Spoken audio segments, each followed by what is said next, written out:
गुरुदेव कहते हैं ठीक है भरत, ये बात समझ में आ रही है। ये वारुणी से क्या तात्पर्य है?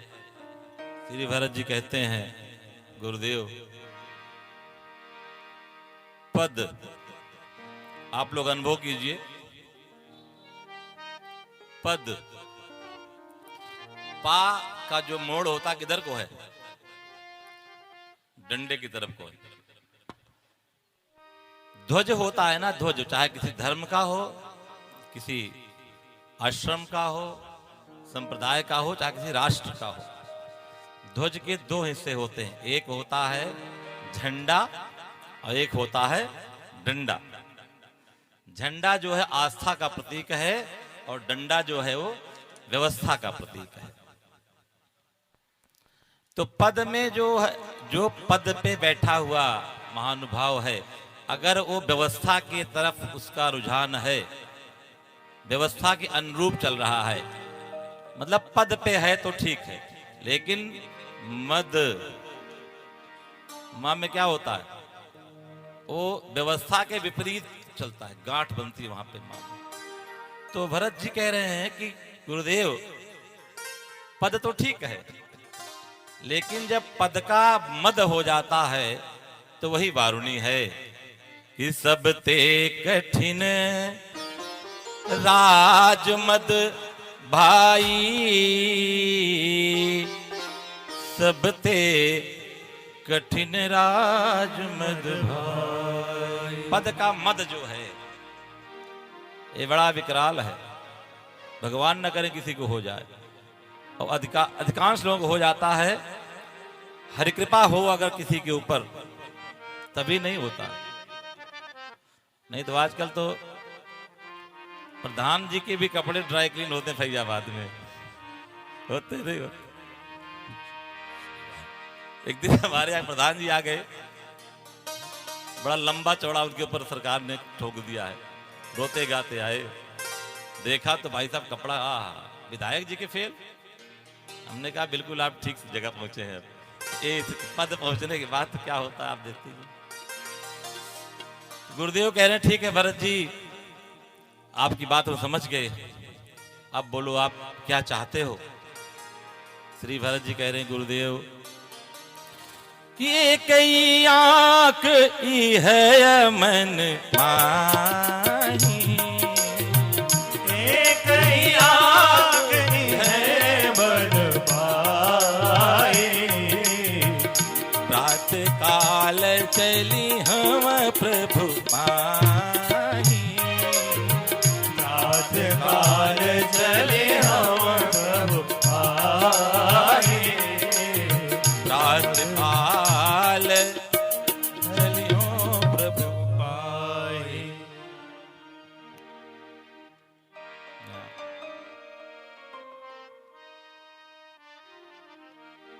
हमारी माता जी तो स्वर्गमन कर गई हैं। हमारे छोटे भाई हैं भैया रमेश शुक्ला जी, उनकी माता जी पधारी हैं। व्यासपीठ से फादर प्रणाम है माता जी को, आशीर्वाद चाहता हूँ। वो भी माँ है, जो माँ है वही हमारी माँ है, हमारी तो गई छोड़ के। अब यहाँ पे एक ध्यान देने वाली बात है, श्री भरत जी अगर चाहते तो, ये दोपहर की बात है, करीब 12-1 बजे सभा बैठी हुई थी अयोध्या में। वो कहते कि चलो अभी चल रहे हैं। उन्होंने कहा प्रात काल। ये प्रात काल क्यों? गोस्वामी जी की मैंने कल भी कहा था, मैं 44 साल हो गया रामायण पढ़ते हुए, लेकिन सही माने में 6 महीने से पढ़ रहा हूं। अखंड रामायण खूब पढ़ा है, इतना पढ़ा है कि सब याद हो गई चौपाई, लेकिन सही माने में वस्तुतः रामायण का भाव अब समझ में आया जब मेरा हुआ कि एक कथा गाना है। ये प्रात काल क्यों? क्योंकि अयोध्या के वासी जीवात्मा हैं। जीवात्मा जब परमात्मा की ओर उन्मुख हो तभी जीवन में प्रातकाल है।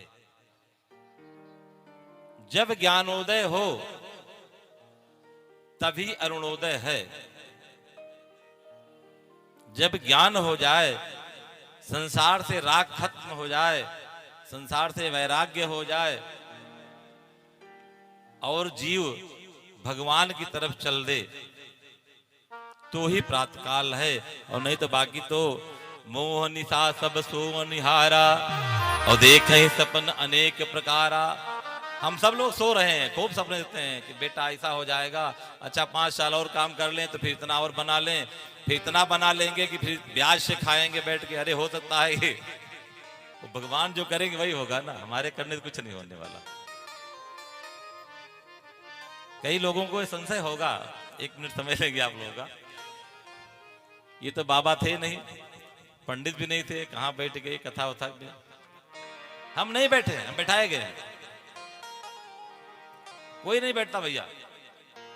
अगर बैठते होते तो भरत जी बैठ गए होते ना गद्दी पे। जो सुग्रीव ने कहा था ना कि हम बिठा दिए गए, तो हम बिठाए गए हैं। आप में से कोई अगर बैठना चाहे कल से, ऐसा नहीं, इसमें तमाम विद्वान बैठे हैं, ऐसे ऐसे लोग हैं जिनको मानस का हमसे अधिक ज्ञान है। हमारे विजय भैया बैठे हैं, हमसे अच्छी वाणी, हमसे अच्छा ज्ञान है, लेकिन बैठ पाए क्या? गन्नवा 50 बीघा के हमारे उनके। हमने निवेदन किया था कथा में संगत दीजिए, कहीं भैया गन्ना वन्ना खेती बाड़ी, तो हम बिठाए गए हैं। अति हर कृपा जाहि पर होई और पाय दे यही मार्ग सोई। अपने हाथ में नहीं है भाई। तो श्री भरत जी कह रहे हैं प्रातः काल चलियो प्रभु पाही। प्रातः काल हम लोग चलेंगे। प्रातः काल का मतलब वही है, तात्पर्य। और परिणाम देखिए। अच्छा एक बात बताइए, हमें तो सारे हमसे ज्ञानी वरिष्ठ लग रहे हैं, सम्मानित लग रहे हैं। अब अगर आचरण की बात करें तो जो नीचे बैठे हमसे ज्यादा उच्च कोट का आचरण उनका है। हम जानते हैं ना अपने को, या तो हम जानेंगे या भगवान जानेंगे, आप तो जानोगे नहीं। मुझे लगता है कि आप सब हमसे ज्यादा पवित्र आत्मा है, लेकिन हम यहां बैठे हैं। क्यों बैठे हैं? इसलिए बैठे हैं कि चलत प्रात लखी निर्नवनी के ओ भरत प्राण प्रिय भेष बही। ये परिणाम है। ये कहां का परिणाम है कि प्रातः काल चलियो प्रभु पाही। भगवान की तरफ हमने एक कदम बढ़ाया तो गद्दी मिल गई ना फट से। आप भी बढ़ाइए, आपको मिल जाएगी, तुरंत ही मिलती है, देर नहीं है भगवान के यहाँ कुछ। आप एक कदम आगे बढ़ाएं, प्रभु तो यूं खड़े हैं एकदम हाथ पसारे, आ जाओ बच्चा गले लगा ले। भगवान तरस रहे हो तो चाहते हैं हनुमान गरीब कोई जाए और हनुमान से पूछे का हो हनुमान जी का हाल चाल बा। क्यों जाते ये जाए तो कहीं लड्डू चाहो 21 रुपया के बटवा डीएम हो ही जाए। भगवान इंतजार करते हैं कोई भक्त ऐसा आए जो कुछ अपनी बात बताए, घर का हाल चाल ठीक से हमारी सुने। जिसके पास खूब माल है ना वो भी जाएंगे, भगवान है तो लेकिन थोड़ा कम है, थोड़ा और दे दो ना। दिक्कत यहां है। परिणाम क्या हुआ कि चलत प्रात लख निर्णव नीके। निर्णव मतलब निर्णय। श्री भरत जी का निर्णय जब लोगों ने सुना कि सवेरे प्रातः काल चलेंगे भगवान राम के पास वन में, तो भरत प्राण प्रिय, सबके प्राण प्रिय हो गए भरत। भरत प्राण प्रिय भेष वही के। बड़ा सुंदर सा भजन है इसी पे। कथा तो समयाभाव हमको हरदम रहता कथा में, पता नहीं क्या नक्षत्र है हमारा, लेकिन 2 लाइन हम लोग सुनाते हैं आपको। तो राम को मांग ले मेरे प्यारे, राम को मांग ले मेरे प्यारे, उम्र भर का सहारा मिलेगा। राम को मांग ले मेरे प्यारे, उम्र भर का सहारा मिलेगा। राम को मांग ले मेरे प्यारे, उम्र का सहारा मिलेगा। राम को मांग ले मेरे प्यारे, भर का सहारा मिलेगा। राम को मांग ले मेरे प्यारे, उम्र भर का सहारा मिलेगा। सिर्फ इनकी शरण में ही सबको, सिर्फ इनकी शरण में ही सबको जिंदगी भर गुजारा मिलेगा।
दामन पकड़ कर तो देखो, इनका दामन पकड़ कर तो देखो, सा नजारा मिलेगा हो, इनका दामन पकड़ कर तो देखो, नजारा मिलेगा। हमको मांग लो मेरे प्यारे, उम्र भर का सहारा मिलेगा।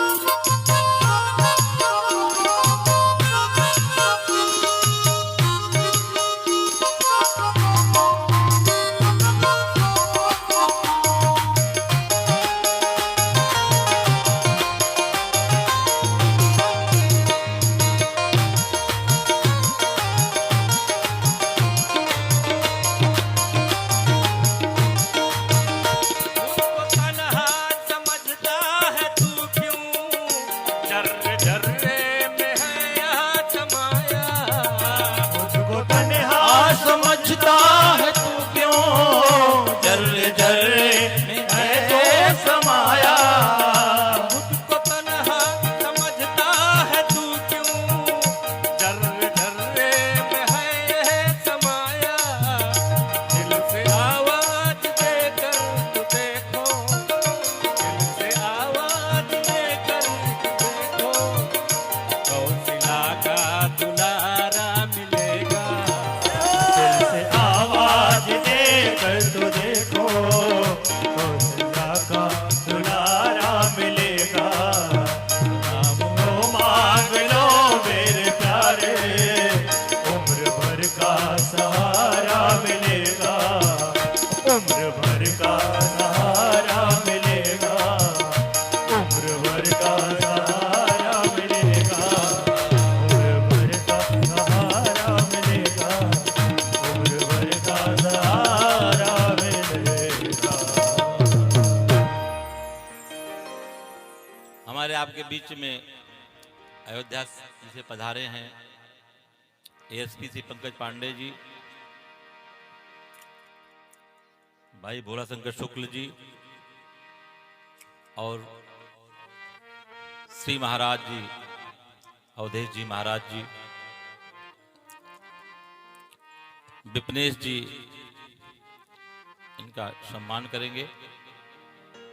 समय आप तय कर लीजिएगा, अभी आना चाहते हैं स्वागत है या जैसा भी आप ठीक समझें।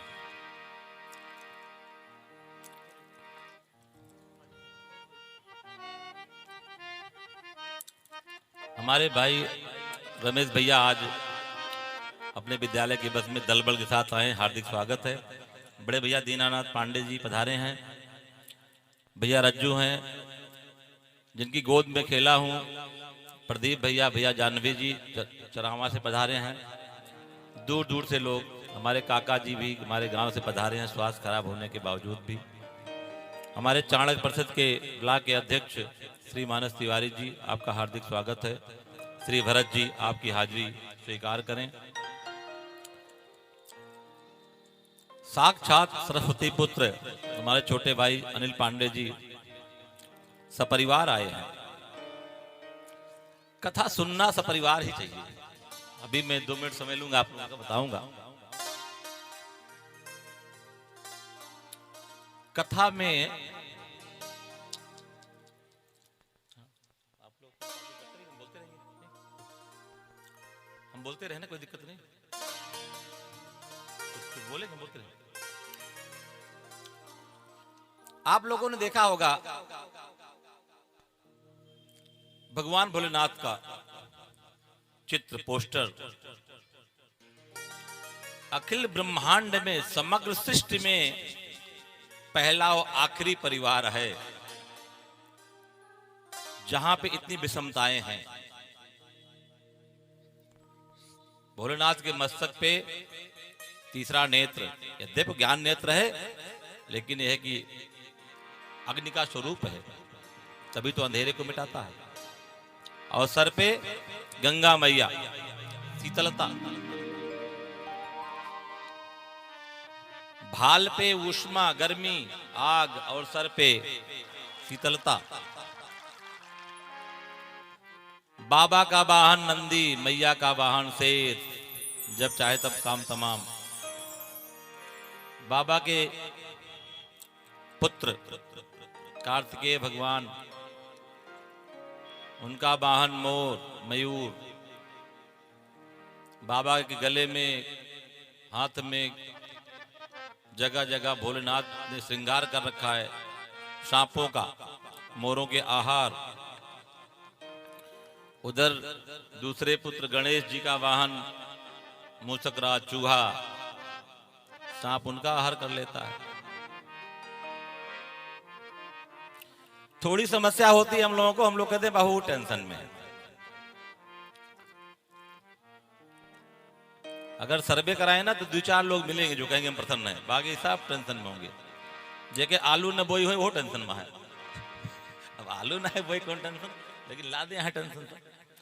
भोलेनाथ जी को देखिए, कभी टेंशन रहते क्या? मस्त। सबके पास छोटा मोटा घर है, उनके पास कुछ नहीं, सारी दुनिया को देते हैं, ऑर्डर दानी है, खुद मस्त रहते हैं अपना पहाड़ पे, अपना पेड़ नीचे। ऐसा क्यों होता है? ऐसा इसलिए होता है कि सपरिवार कथा में रहते हैं।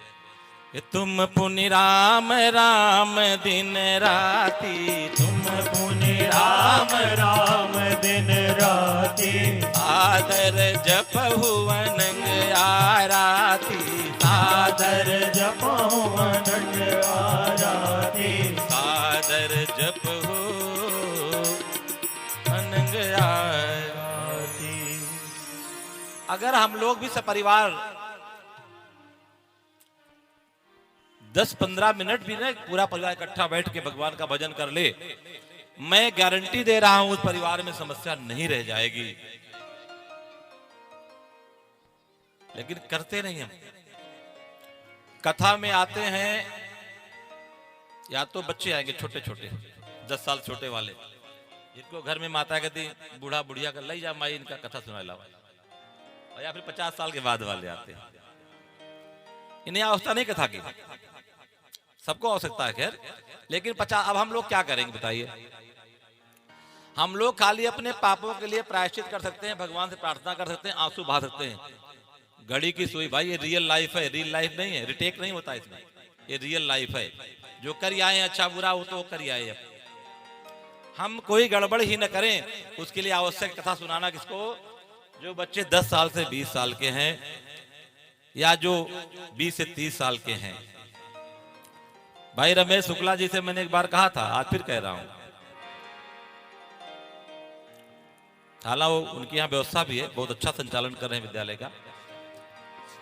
प्रेयर में जब असेंबली होती है तो कम से कम 10 मिनट, हमारे यहाँ छोटा विद्यालय, हम लोग भी इसको बहुत कड़ाई से लागू करते हैं। 10 minute motivational speech, either in English और हिंदी, जो भी जैसा टीचर हो, जैसा स्कूल का वातावरण हो। और हर विद्यालय में 3 दिवसीय भगवान राम के जन्म से लेके और विश्वामित्र की आश्रम की कथा हर विद्यालय में होनी चाहिए 3 दिन की। और जो विद्यालय हमको बुलाएंगे, हम पैसा नहीं लेंगे, निःशुल्क सेवा करेंगे। अब अगर विद्यालय इतने कंजूस है कि टेंट माइक मंच के लिए पैसा नहीं है भाई, तो फिर क्या कहा जाए? कोरोना फीस वसूल ले रहे हैं, क्योंकि अगर भारत को, जो भारत था, हमारे ऋषियों का भारत, मुनियों का भारत, हमारे भरत का भारत, हमारे राम जी का भारत, या भारत को अगर विश्व का सिरमौर, गौरव, विश्व गुरु बनाना है, तो मानस के आदर्शों पे ही हमारे जो आने वाली हमारी पीढ़ी है, बच्चा बच्ची चलना पड़ेगा। अपनी बच्चियों को हम शस्त्र और शास्त्र दोनों का ज्ञान दें। संकट बहुत है इस समय, विधर्मियों ने जो वातावरण पैदा कर दिया है देश में। हर विद्यालय, मेरी पोती यहीं आई है, 14 साल की है, ये बैठी है सामने। हालांकि अपने बारे में बोलना अच्छी बात नहीं है, लेकिन एक उदाहरण दिया मैंने। 14 साल की है, 4 बार गोल्ड मेडल लाई है, अब तक नेशनल चैंपियन है ताइक्वांडो में 4 बार। 14 साल का बच्चा 3 4 5 खड़े कर दो लाइन में ना, तो 2 सेकंड 2 मिनट बाद वो सब धरती पे होंगे। कुछ नहीं होने वाला भाई कानून से। बच्चियों को विद्यालय में उनको सीता सावित्री के चरित्र सिखाए जाएं और उनको मल्ल युद्ध, सारे युद्ध कला सिखाई जाए, ये आवश्यक है अगर धर्म की रक्षा करनी है तो। जय श्री राम। विषयांतर है लेकिन हमें लगा कि जरूरी है आज के परिवेश में। तो आप लोग जो है सपरिवार कथा में आइए। बच्चों के लिए पढ़ाई का नुकसान नहीं होता, ये खाली भ्रम है। हम लोगों ने बहुत काम किया बाल्यकाल में खेती में। हमारे प्रदीप भैया बैठे हैं, उनके साथ ही हॉस्टल थे हम। जिले में पहली पोजीशन थी हमारी हाई स्कूल में, और 8 घंटा खेती में काम किया हमने।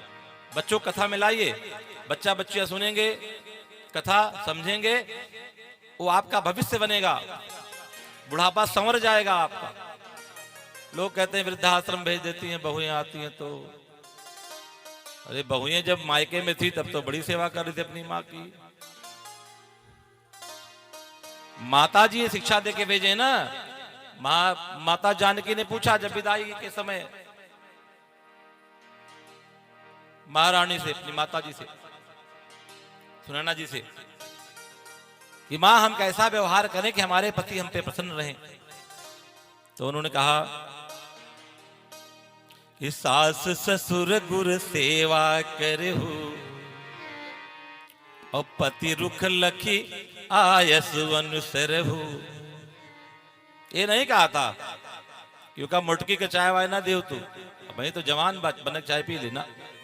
सास ससुर गुर सेवा करहु और पति रुख लखी आयस अनुसरहु। आपके पति को कुछ मांगना ना पड़े, बिना कहे आप उनके भाव को जान जाएं, तब आप जो है अर्धांगिनी हैं, तब आप पतिव्रता नारी हैं, तब आप भारत की बेटी हैं। और मैया ने इसको चरितार्थ किया। स्मरण कीजिए, ये तो कथा 3 दिन की है। केवट के प्रसंग में भगवान राम ने कहा था क्या कि मेरे पास तो कुछ है नहीं, अंगूठी निकालो जानकी ना। पियहि कीसिय जान निहारी उम्मणि मुदरी। कैसे उतारी? झल्ला के नहीं, रिसियाए के ना है, मन मुदित उतारी, प्रसन्नता के साथ। विनोद में चलो मैं बोलता हूं, कोई बुरा नहीं मानी माताएं। आज की माताएं होती तो कहती इनके पास तो कुछ बात ना काव दी है, ये लिया गुठिया हम से ले ले चले। अगर पति कहते कि बड़ी बेइज्जती होए उतराई देख बा, कहती अच्छा आपन तो कुल फूंक देहा, सब बेच खाया तू आपन, दे देहा, लुटाए देहा, समाज सेवा में लगाए देहा। अब यह अंगूठी दिखा तो राखी गढ़ अल्लाह लाई जा। लेकिन नहीं, मैया जानकी ने ऐसा नहीं कहा। मन मुदरी मन मुदित उतारी, जैसा भैया बोएंगे वैसे ही काटेंगे। ठीक है ना? आपकी बेटी हमारी बहू, हमारी बेटी आपकी बहू, यही तो व्यवहार है। तो बेटियों को जैसे शिक्षा देंगी माताएं, सास बनने के बाद में बुढ़ापे में वैसे आनंद मिलेगा। जैसा वातावरण, आप बहुत धन इकट्ठा कर ले, बहुत धन इकट्ठा कर ले, आप बहुत धन इकट्ठा कर लीजिए। लेकिन अगर पूरा समाज गरीब है, आनंद ले पाएंगे आप? सबको साथ लेके चलना चाहिए। कल श्री महाराज जी, कमल नंद दास जी महाराज बोल गए थे ना कि राजा अगर त्यागी होगा जनता सुखी होगी, राजा भोगी होगा जनता दुखी होगी। अब जब निर्णय हो गया कि चलना है, राम जी को मिलने मनाने चलना है वन में,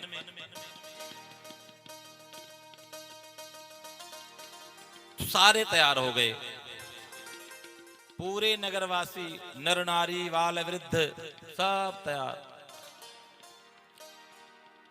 अब एक नई समस्या पैदा हो गई।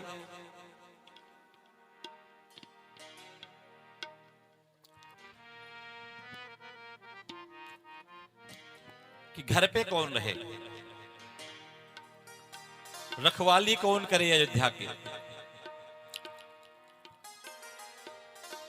तो ये निर्णय हुआ कि भाई वृद्ध जो हैं वो क्या रखवाली करेंगे, युवा जो हैं वो रहें घर पे। तो वृद्ध तो तैयार भी हो जाते हैं, ठीक है भाई हम ही घर रह लेंगे। युवा तैयार नहीं है, क्योंकि युवा जो है जोश में है, वृद्ध जो हैं वो ज्ञान गम में है।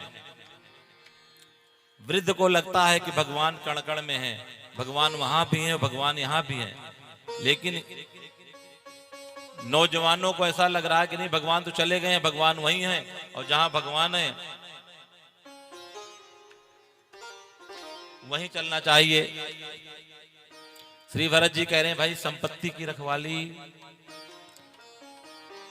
तो युवक कह रहे हैं कि जरई सो संपत्ति सदन सुख, सुहृद मातु पितु भाई,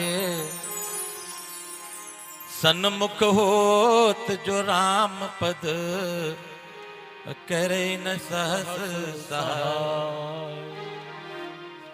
नवयुवक कह रहे हैं कि ऐसी संपत्ति जो भगवान राम के दर्शन में, भगवान राम के चरणों की सेवा में बाधक बन रही, वो जल जाए, नष्ट हो जाए, घर वर सब जल जाए, दोबारा आने का बवाल ही खत्म हो जाए, न घर रहे, न संपत्ति रहे, न आना रहे, वहीं आनंद करेंगे भगवान के साथ जंगल में। लेकिन श्री भरत जी कह रहे हैं भाई ऐसा नहीं है, संपत्ति हमारी होती तो छोड़ चले चलते, संपत्ति से प्रभु राम की है, क्योंकि संपत्ति सब रघुपति के आही, और जो बिनु जतन किए तज जाए। जैसे आपकी अपनी मड़ई वो फूंक दो, कोई बात नहीं भाई, चलेगा। लेकिन कोई किराए के मकान में रह रहा हो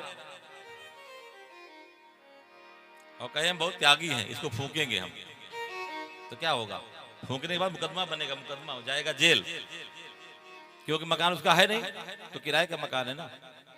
तो भरत जी कह रहे हैं कि हम लोग मालिक नहीं, स्वामी नहीं है, संपत्ति प्रभु राम की है, और इसकी सुरक्षा व्यवस्था किए बिना अगर हम जाएंगे तो हम अपराधी कहे जाएंगे।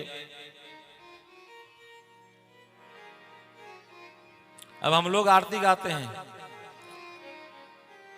कि तन मन धन सब तेरा, और तेरा तुझको अर्पण क्या लागे मेरा। अच्छा बताइए ईमानदारी से कितने लोग मानते हैं इसको? हाथ उठाइए जरा, कितने लोग मानते हैं इसको? अभी कुलजेब की आरती चढ़वा लेंगे, ध्यान रखिएगा। अगर हाथ उठा दिया तो पूरी जेब लगा के दो बाउंसर अभी आरती में पैसा निकलवा लेंगे। बहुत कम लोग मानते हैं। एक हमारे मित्र थे, हम फैक्ट्री जो लगाए थे तो हमारे मित्र थे, ठाकुर साहब पार्टनर थे, उनके भाई थे, तो उनके यहाँ जाने मौका मिलता। तो आरती क्या कहते थे कि तन मन धन सब तेरा, और तेरा तुझको अर्पण, और घी लागे मेरा। तो हमने पूछा उनकी माता जैसे कि अम्मा ये घी क्यों बोलते? कहीं भैया 20 साल से गावा थे, कितनों कहा का मनते ना है, कहा थे सब फालतू काम, घी हमारा लागत में भैंस हम खवाई थी, ये सारे दिल्ली में रहा थे। तो वही हाल है, भगवान को भी उल्लू बनाते हैं हम। एक भजन बहुत बढ़िया गाते हैं हम कि संसार के ठग ले लू, भगवान का ठगबू, अब मुंह तो चल जेबू, समय नहीं सुनाते आप, बड़ा अच्छा निर्गुण है। अब तो किराए के घर का तो आप मालिक है नहीं।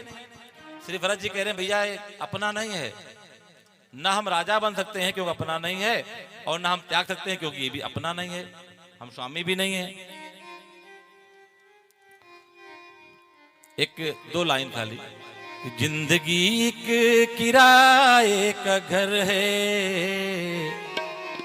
जिंदगी एक किराए का घर है, एक न एक दिन बदलना पड़ेगा, जिंदगी एक किराए का घर है, एक न एक दिन बदलना पड़ेगा, जिंदगी एक किराए का घर है, एक न एक दिन बदलना पड़ेगा, जिंदगी एक किराए का घर है, एक न एक दिन बदलना पड़ेगा। जिंदगी एक किराए का घर है, एक न एक दिन बदलना पड़ेगा। मौत जब तुमको आवाज देगी, मौत जब तुमको आवाज देगी, दर्द बाहर निकलना पड़ेगा।